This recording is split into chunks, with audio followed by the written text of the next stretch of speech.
পবিত্র রমজান মাসের প্রথম জুমায় জাতীয় মসজিদ বাইতুল মোকাররমে ছিল মুসল্লিদের ঢল। হয়েছে বিশেষ মোনাজাত। আজানের পরপরই কানায় কানায় পূর্ণ হয়ে যায় মসজিদ। পবিত্র মাহে রমজানের প্রথম জুমায় নামাজ আদায় করেন দেশবাসী। রহমতের দশকের দ্বিতীয় রোজায় পড়েছে বরকতময় এ জুমা। আজ শুক্রবার দুপুরে আজানের পর থেকেই দলে দলে মানুষ নামাজ আদায়ে মসজিদে আসতে শুরু করেন। বাইতুল মোকাররমে দেখা যায় বেলা 11:30 থেকে বিভিন্ন এলাকায় নানা বয়সী মানুষ মসজিদে আসা শুরু করেন। দুপুর 12:30টার দিকেই ভরে ওঠে মসজিদের মূল ভবন।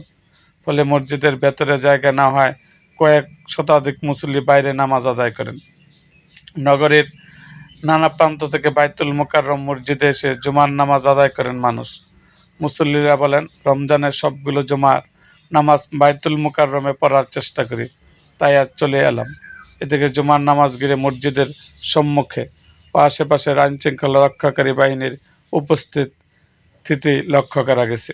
এরকম আরও ভিডিও পেতে এবং রাজনৈতিক অঙ্গনের নানা ঘটনা ও ইতিহাস জানতে আমাদের মুক্তাগাছার ইতিহাস মিডিয়া ইউটিউব চ্যানেলটিকে সাবস্ক্রাইব করুন এবং পাশে থাকা বেল আইকনটি বাজিয়ে দিন।